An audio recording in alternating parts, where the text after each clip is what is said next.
Salut les apprentis, moi c'est Alexis. Moi, c'est Fred. Aujourd'hui, nous allons parler du nom. Mais c'est du nom à qui qu'on va parler? On va voir ça tout de suite dans une capsule de à vos crayons.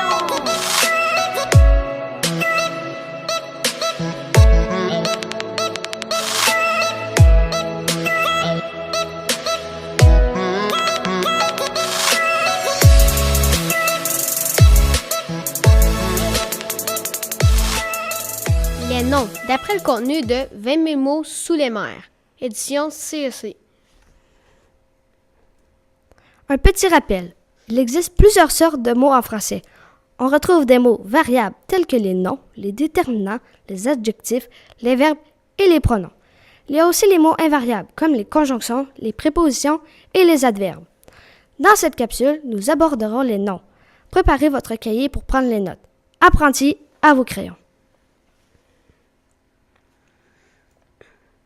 Définition. Le nom commun ou propre désigne différentes réalités, des personnes, des animaux, des lieux, des sentiments, etc. Exemple, des cultivateurs, des vaches, le poulailler, la peur. Il peut être simple ou composé, plusieurs mots. Exemple, l'épicier, simple, arc-en-ciel, composé. Les deux sortes de noms. 1. Le nom commun commence par une minuscule. Il est plus souvent précédé d'un déterminant. Exemple, une couleur, un gâteau, un chat. 2. Le nom propre commence par une majuscule. Il est parfois précédé d'un déterminant. Il désigne des personnes, des lieux, des époques ou des choses uniques. Il commence toujours par une majuscule. Exemple, la Chine, Asbestos, Ludovic, les Québécois, les Wattenais.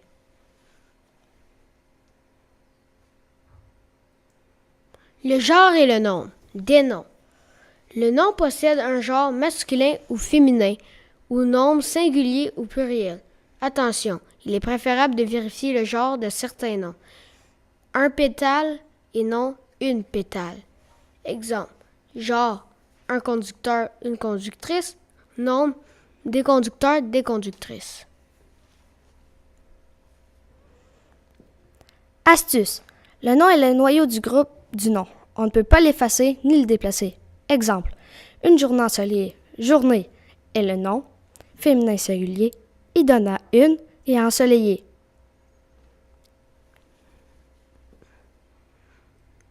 Le nom est donneur d'accord. Le nom est donneur d'accord. Il donne son genre et son nombre aux déterminants, aux adjectifs, aux verbes et même aux pronoms qui l'accompagnent.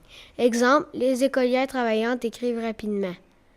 Les écolières féminin pluriel donnent à les et travaillantes.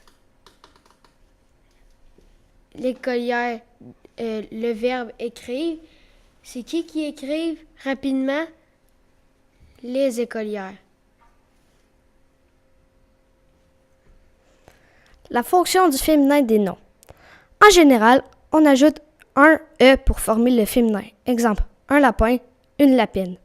Les noms se terminent par teur au masculin et se terminent par tris, teuse ou teur au féminin. Exemple, un facteur, une factrice.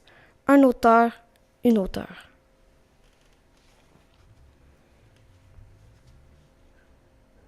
La formation du féminin des noms. Les noms se terminent par ER au masculin, se terminant par R lorsqu'on les emploie au féminin. Exemple, un jardinier, une jardinière.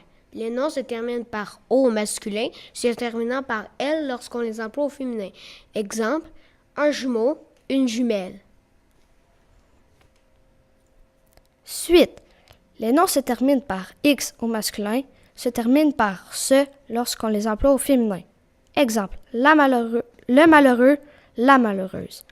Les noms se terminent par E, L, an, on au masculin et se terminent par et, elle, n, on lorsqu'on les emploie au féminin. Exemple, un mathématicien, une mathématicienne.